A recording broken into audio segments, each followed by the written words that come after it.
best man's. I'm awful nervous. Now, as you know, one of the jobs of being the best man is to tell a few embarrassing stories about the group. But to be honest, I don't want to be responsible of you all dying of thirst. Likewise, I don't want to be responsible of the world's shortest marriage. Stacey would definitely put her stick if she heard about stories from the up with the young fella. But I might as well tell her one or two. Right, well, I'll start from the beginning. Connor was born on the 25th of November, 1983. I tried to find out a few interesting things that happened in the world that day Connor was born. I asked around and was no surprised to be told that the most exciting thing that happened that day was actually in County Mayo. The people of Mayo General Hospital witnessed an afro and a white baby.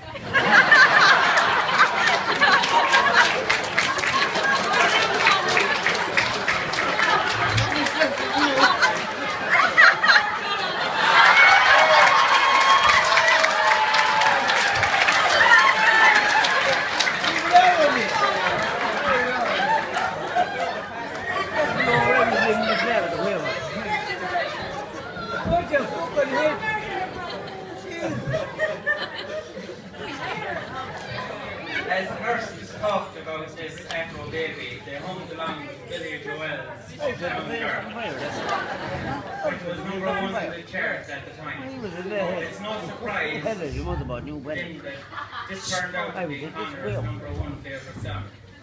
He even has a dance made up with, which I'm sure you'll all see later on when he gets a few pints into him. What is a surprise though is that it wasn't an uptown girl Stacey was dreaming of. Connor was dreaming of. From the bottom bunk of his Fireman Sam wallpaper bedroom in Greenson's shed. So what was it like growing up with Connor? Well, I, along with the rest of my brothers and sisters, have very fond memories of growing up with Connor. Over the years, we've rode our bikes, built go-karts, played football for Ardnaree, went fishing together, ran away together, and occasionally fought together. We've shared a bedroom, a bed, socks, jocks, chicken pox. We were all very close to each other, and I am honoured of sharing the top table with him on a special day.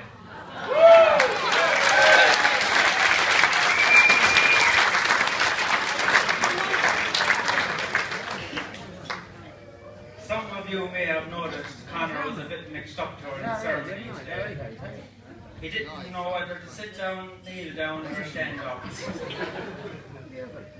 While he was a bit nervous this morning, that's not the reason why he didn't know his arse from his elbows during the Mass.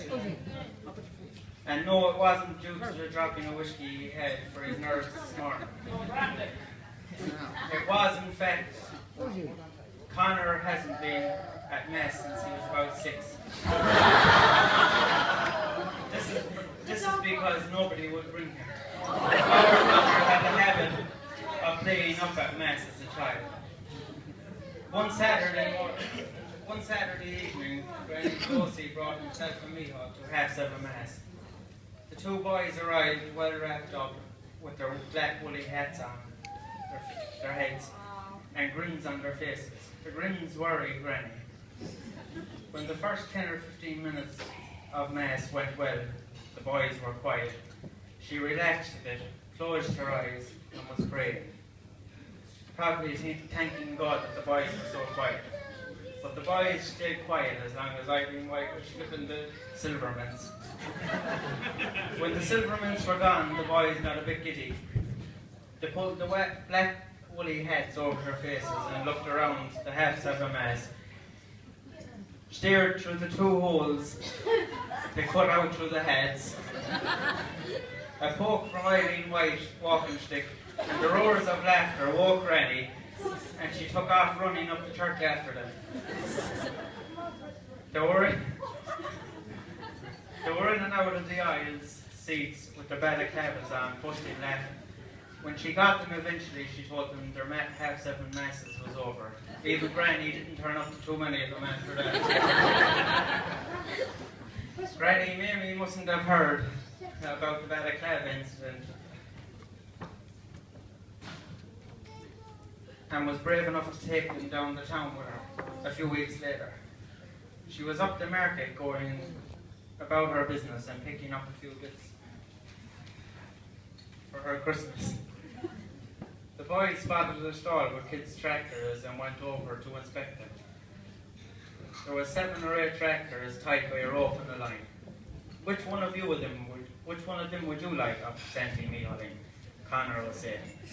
Maybe he was looking over, smiling at the innocence of it all. She never noticed that grin on Connor's face. A sure sign he was up to something. Meall pointed out his favourite one, and Connor told him, sure, sit up on it. And see what it's like. Granny Jin made the mistake of turning her head away for the second. That was Connor's cue to hop up on the first tractor, take off down the street. The 2 boys pedaling like their lives depended on it. Your man from the stall following them in a red-faced Granny. Seeing as no one would bring him anywhere anymore, life got very quiet and boring for Connor. So he started soft-chatting loudly. What soap will I get you for Christmas, man? He said. I'm all right, loving, she said. Man, I want to get you something. She said, right, so, get me a bar of soap or something. Connor looked a bit puzzled, and when she left the room, he asked us, sure, I don't know what soap to get her, he said. Will I get her a bar of the Parabol stuff, or will I get her a Dove stuff that's on the telly? As you can see, our Connor is a dope.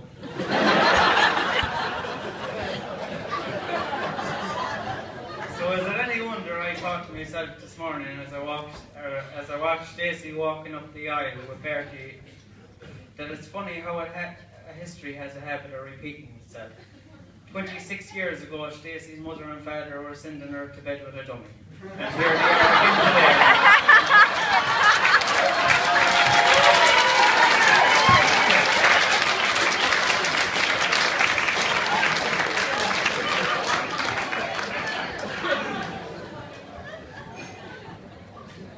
I wasn't there when Stacey and Connor first met, but I heard it was in a mystical place called Longnecks. I'm also told that Connor was very lucky that Stacey had her beer goggles on her that night, and not her usual glasses. When word got out that Connor finally got a woman, naturally we all had to find out who she was.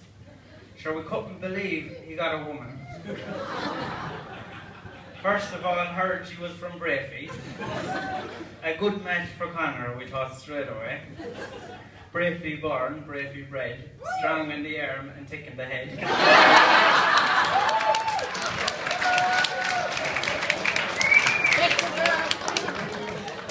We looked her up in the Brafey School annual book.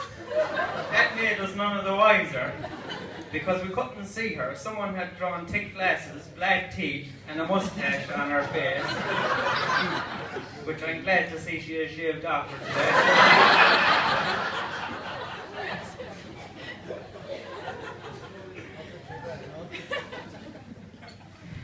Stacey's first time ever coming over to our house and having her first dinner. My mother went to cook her a bit of dinner. And of course Frankie was battering the spuds, smashing them. And the screw popped into the spuds and she didn't see it. So Stacey was pushing the screw away, she didn't know what to say to Connor. I passed Stacey over anyway, she might want to say something to you. Right, do you want to pass the flowers over to...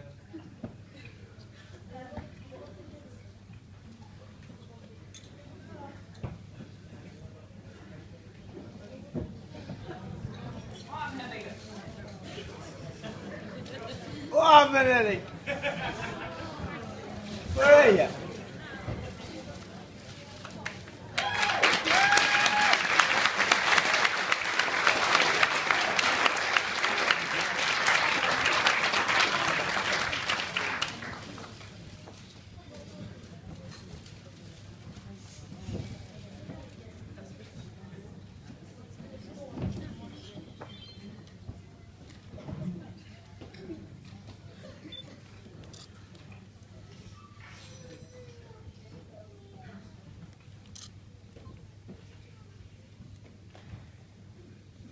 I want to take this opportunity to say how fortunate Connor is to have found Stacey. I think you'll all agree that she looks absolutely beautiful today.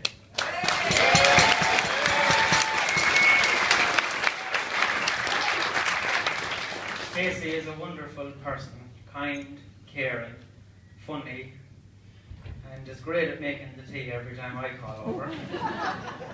You wish. On behalf of the Ginty family, I would like to welcome you to the family, and I am very proud to call you my sister-in-law.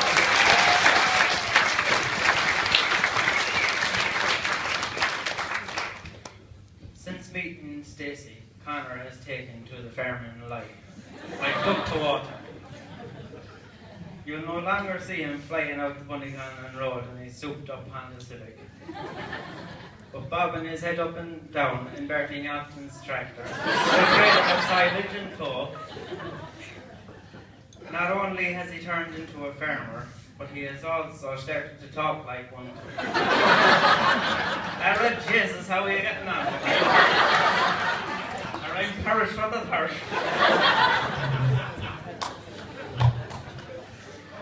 Before I finish up, I have a few thank yous to say. First of all, I'd like to say thanks to Father O'Hora for the ceremony. I would like to thank the hotel staff for all the lovely food and for preparing the wonderful venue. To each and every one of you for joining us in celebrating your first very special day. Whether you're from Bunnycannon, London, Dublin, Donegal, Ballina, Allymass, Brafey, Yeah, well, it's Australia. nice. Connor and Stacey are very Yeah, big thankful speech here that you now. are Can't here talk with now, them right? today. So I have to go, right? Bye. To the bridesmaids, Tara, Leanne, and Grace, for putting up with the bridezilla, and for also looking very well today. Yeehaw! I hope you're prepared for sore toes and shins, because you'll have them tomorrow, because I can't dance. And looking at the groomsmen beside me, they're no better. In fact, I don't think they'll be able to walk with all the free drink or free wine that they're drinking. I better say thanks to them anyways.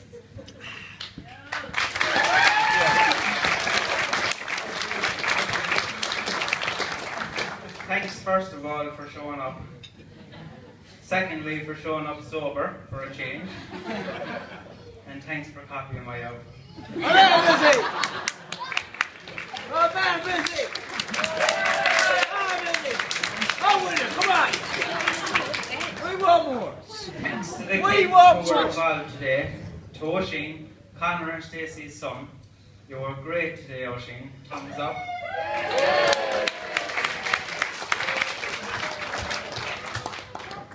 A huge thank you to our flower girl Amy, who done great today.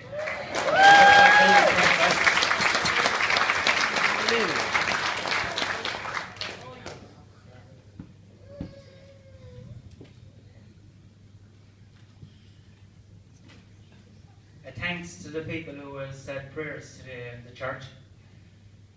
There's a special person who I want to mention here today, and that's to our only living grandparent, Joey O'Donnell there.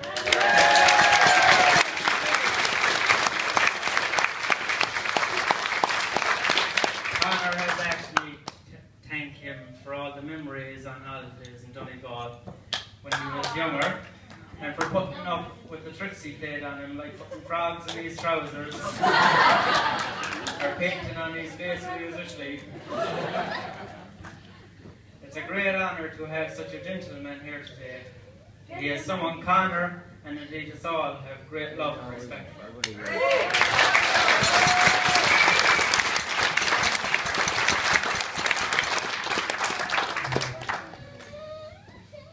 I was told to give the bride and groom marriage advice, but I'm not married myself.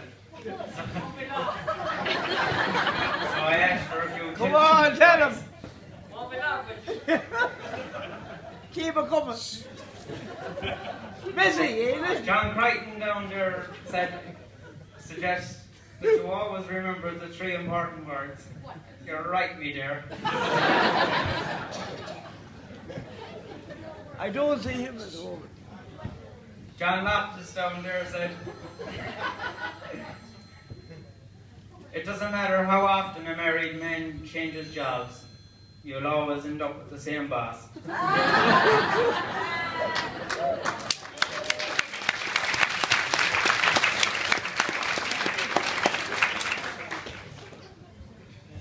And the Duke down there said, even though he's not married himself, Come on, he has experience with women. Said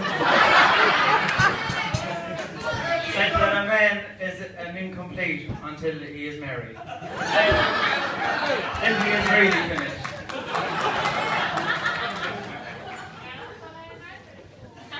So finally, Stacey and Connor, you're finally married. I thought we'd all bear in mind, marriage is not about finding someone you can live with. It's about finding someone you can't live without. I think it's true for both Connor and Stacey. So now I'll all invite you to all stand and raise your glasses in a toast.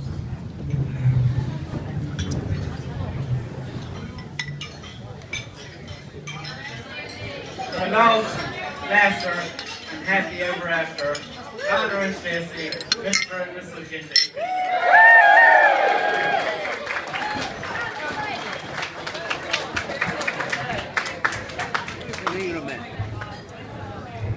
Now the photographers here today asked me to tell you that they're outside here making a photo booth. If anyone that wants to go out and take their photographs with their husbands, wives, whatever, if you're not married, you can't get a woman. Go